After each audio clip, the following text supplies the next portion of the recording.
బంగాళాఖాతంలో మరో అల్పపీడనం ఏర్పడింది. దీని ప్రభావంతో ఇవాళ రేపు తెలుగు రాష్ట్రాలలో భారీ వర్షాలు కురవనున్నాయి. తెలంగాణతో పాటు ఏపీలోనూ పలు ప్రాంతాలపై ఈ ప్రభావం ఎక్కువగా ఉండనుంది. ముఖ్యంగా శ్రీకాకుళం, విజయనగరం, అనకాపల్లి, విశాఖ ప్రాంతాల్లో కుండపోత వానలు పడే అవకాశం ఉంది. తెలంగాణపై కూడా ఈ ప్రభావం ఎక్కువగా ఉన్నట్లు అధికారులు చెబుతున్నారు.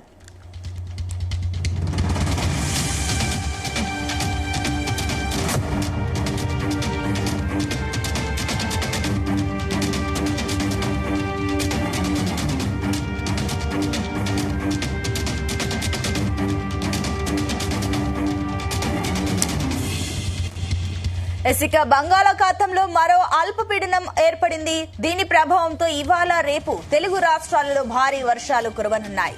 తెలంగాణతో పాటు ఏపీలోనూ పలు ప్రాంతాలపై ఈ ప్రభావం ఎక్కువగా ఉండనుంది. ముఖ్యంగా శ్రీకాకుళం, విజయనగరం, అనకాపల్లి, విశాఖ ప్రాంతాలలో కుండపోత వానలు పడే అవకాశం ఉంది. ఇక తెలంగాణపై కూడా ఈ ప్రభావం ఎక్కువగా ఉన్నట్లు అధికారులు చెబుతున్నారు.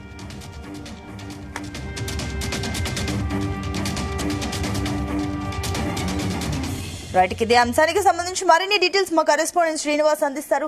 శ్రీనివాస్, రెండు తెలుగు రాష్ట్రాల్లో కూడా ఏదైతే భారీ వర్షాలు ఉండే అవకాశం ఉన్నట్లు వాతావరణ నిపుణులు అయితే చెప్తున్నారు. ఏంటి దీనికి సంబంధించిన డీటెయిల్స్? Thank you Sunitha.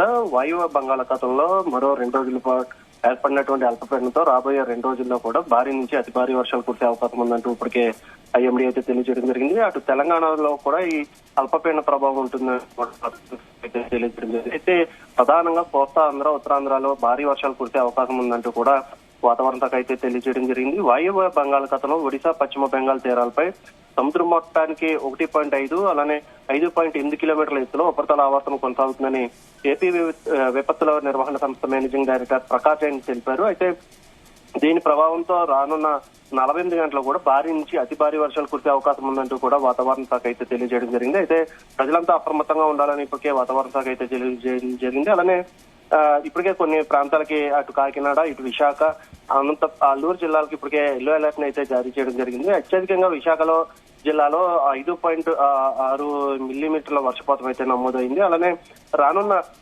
2 రోజులు కూడా శ్రీకాకుళం, విజయనగరం, పార్వతీపురం, మన్యం, అల్లూరి, సీతారామరాజు, అలానే అనకాపల్లి జిల్లాలో అక్కడక్కడ మోస్తరు నుంచి భారీ వర్షాలు కురిసే అవకాశం ఉందంటూ కూడా వాతావరణ శాఖ అయితే తెలియజేయడం జరిగింది. అలానే ఇప్పటికే ప్రతి జిల్లా అధికారులతో హోంమంత్రి అనిత, విపత్తుల శాఖ అయినటువంటి హోంమంత్రి అనిత ఎప్పటికప్పుడు సమీక్షలు నిర్వహిస్తా ఉన్నారు. నేరుగా జిల్లా కలెక్టర్లతో మాట్లాడుతూ ఉన్నారు.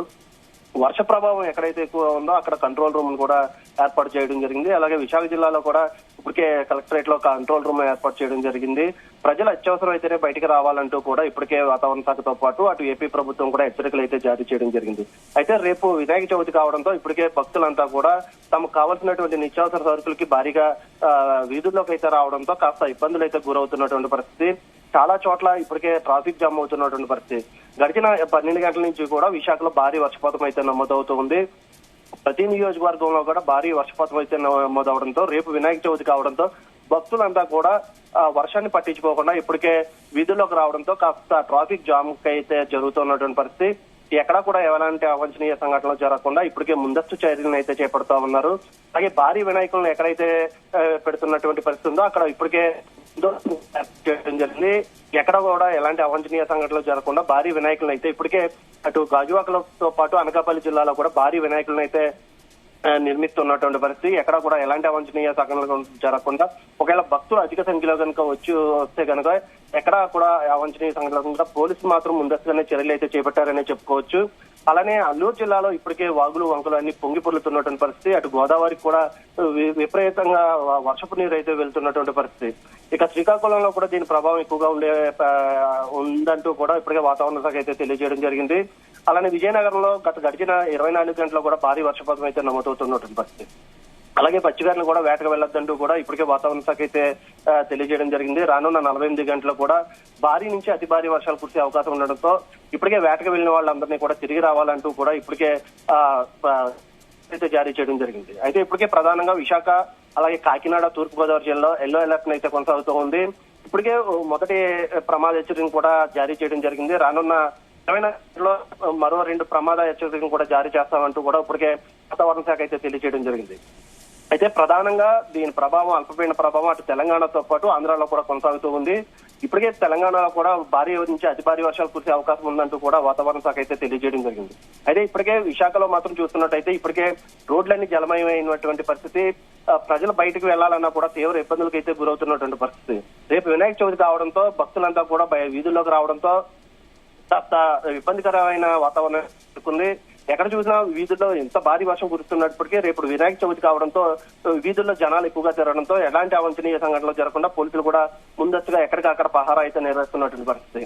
అలాగే భారీ వీధులు చూడడంతో కళ్యాణ మండపాలు అయ్యి కూలి అవకాశం ఉండడంతో అక్కడ కూడా 2-3 కానిస్టేబుల్ ప్రతి కళ్యాణ మండపం దగ్గర కూడా ఉంచినటువంటి పరిస్థితి. అలానే అనకాపల్లి జిల్లాలో ఇప్పటికే 120 అడుగులు అది గిన్నీస్ బుక్ రికార్డుకి అవకాశం ఉందంటూ చెప్పడంతో ఇప్పటికే భారీగా భక్తులు కూడా అక్కడ చేరే అవకాశం ఉంది. కనుక ఈ రోజు రాత్రి నుంచి అంటే 12 గంటలు దాటిన తర్వాత విగ్రహ ఆవిష్కరణ కూడా ఉంటుంది. దాంతో ఇప్పటికే అక్కడికి భారీగా ప్రజలు కూడా భక్తులు కూడా చేరుకునే అవకాశం ఉండడంతో అక్కడ ఇప్పటికే భారీగా బందోబస్తును కూడా నిర్వహించడం జరుగుతుంది.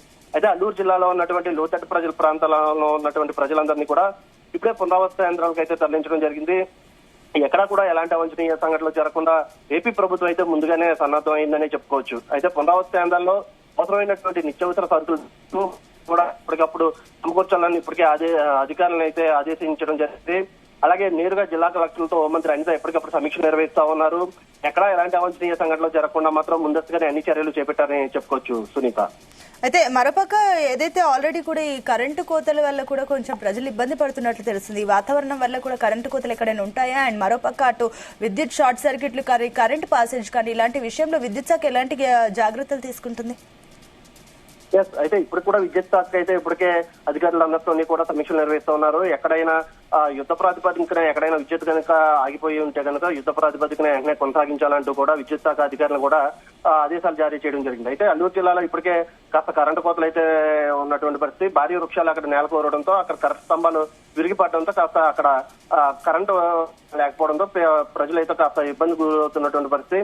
అటువైపు వెళ్లాలన్నా కూడా కొండ చర్య కూడా విరిగిపడుతున్నటువంటి పరిస్థితి. అయితే అల్లూరు జిల్లాలో మాత్రమే అక్కడ కాస్త విద్యుత్ అంతరాయం కలుగుతుంది తప్ప మిగతా జిల్లాల అన్నింటిలో కూడా ఎక్కడా కూడా విద్యుత్తుని అయితే ఆపే పరిస్థితి లేదంటూ కూడా విద్యుత్ శాఖ అయితే ఇప్పటికే తెలియజేయడం జరిగింది. ఒకవేళ ఎక్కడైనా భారీ వృక్షాలు విరిగిపడి విద్యుత్కి ఎక్కడైనా ఆటంకం కలిగిన యుద్ధ ప్రాతిపదికన విద్యుత్తును కొనసాగిస్తామంటూ కూడా విద్యుత్ శాఖ అయితే తెలియజేయడం జరిగింది. అలానే ఇప్పటికే పలు ప్రాంతాల్లో ట్రాఫిక్ జామ్ అయితే అవుతూ ఉన్నది. రోడ్లపై ఇప్పటికే భారీ ఉంది. గడిచిన 12 గంటల నుంచి కూడా విశాఖలో భారీ వర్షం అయితే నమోదవుతున్నటువంటి పరిస్థితి.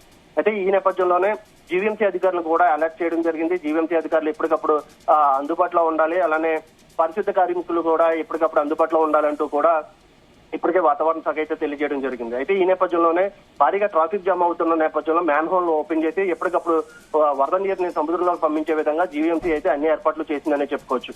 అయితే రేపు పవన్ కళ్యాణ్ పర్యటన కూడా ఉంది. దీనికి పవన్ కళ్యాణ్ పర్యటన కూడా కాస్త అడ్డంకిగా మారిందని చెప్పుకోవచ్చు. ఇప్పటికే ఇందిరాగాంధీ స్టేడియం అంతా కూడా పూర్తిగా జలమయమైనటువంటి పరిస్థితి. ఈ నేపథ్యంలో అధికారులు అప్రమత్తంగా ఉన్నారు. ఒకవేళ పవన్ కళ్యాణ్ వచ్చినా సభకి ఎటువంటి ఆటంకం కలగకుండా ఒకవేళ ఏర్పాట్లు చేస్తున్నామన్నప్పటికీ కూడా ఇప్పటికే ఇందిరాగాంధీ స్టేడియం అయితే పూర్తిగా రసాబస్గా తయారైనటువంటి పరిస్థితి. అక్కడ అడుగు పెట్టాలన్న కూడా పూర్తి అవడంతో రేపు సభ జరుగుతుందా లేదా అనే దానిపై కూడా ఉత్కంఠత అయితే నెలకొన్నటువంటి పరిస్థితి. ఇక శ్రీకాకుళం జిల్లాలోకి వచ్చేటప్పటికి అక్కడ సముద్రం అంతా అల్లకల్లంగా ఉంది. దాదాపుగా రేపు అల్పపీడనం కాస్త వాయుగుండంగా మారే అవకాశం ఉండడంతో రానున్న 2 రోజులు కూడా భారీ నుంచి అతి భారీ వర్షాలు కురిసే అవకాశం ఉండడంతో అక్కడ కూడా జిల్లా కలెక్టర్ తో నేరుగా హోంమంత్రి అనిత మాట్లాడటం జరుగుతుంది. ఎక్కడ కూడా ఎలాంటి అవాంఛనీయ సంఘటనలు జరగకుండా అలాగే మత్స్యకారులు ఉన్నటువంటి వాళ్ళందరినీ కూడా సురక్షిత ప్రాంతాలకు తరలించాలి. సముద్రం కోత గురవుతున్న నేపథ్యంలో ఎలాంటి అవాంఛనీయ సంఘటనలు జరగకుండా మత్స్యకారులందరినీ కూడా సురక్షిత అనిత అయితే ఆదేశాలు జారీ చేయడం జరిగింది. అలానే ఉప్పాడు బీచ్ కూడా కాస్త ఉధృతంగా ఉందని చెప్పుకోవచ్చు. రాకేశాలతో చుట్టుపక్కల ఉన్న ప్రాంత ప్రజల్ని ఇబ్బంది పెడుతున్నటువంటి పరిస్థితి. అలానే అక్కడ ఉన్నటువంటి ప్రజలను కూడా ఇప్పటికే సురక్షిత ప్రాంతాలకు తరలించాలని జిల్లా కలెక్టర్ కి హోంమంత్రి అనిత అయితే ఆదేశాలు జారీ చేయడం జరిగింది. అయితే రానున్న 2 రోజులు కూడా భారీ నుంచి అతి భారీ వర్షాలు కురవడంతో ప్రజలు కాస్త అప్రమత్తంగా ఉండాలని ఎంత చెప్తున్నప్పటికీ కూడా ప్రజలు మాత్రం రేపు వినాయక చవితి ఉండడంతో నిత్యావసర సరుకులతో పాటు పూజా సామగ్రి కోసం వినాయక చవితి జరుపుకోవడానికి మాత్రం ప్రజలు ఎక్కడా కూడా ఆకుండా వీధుల్లోకి రావడంతో అధికారులు కాస్త ఆందోళన చెందుతున్నటువంటి పరిస్థితి. ఇప్పటికే రోడ్లన్నీ కూడా జలమయం ఉన్నటువంటి పరిస్థితి. ఈ జలమయమైన టైంలో ట్రాఫిక్ కూడా భారీగా నిలిచిపోతున్న టైంలో అటు ట్రాఫిక్ కూడా తీవ్ర ఇబ్బందులకైతే గురవుతున్నటువంటి పరిస్థితి. Sunitha. Right Srinivas, thank you.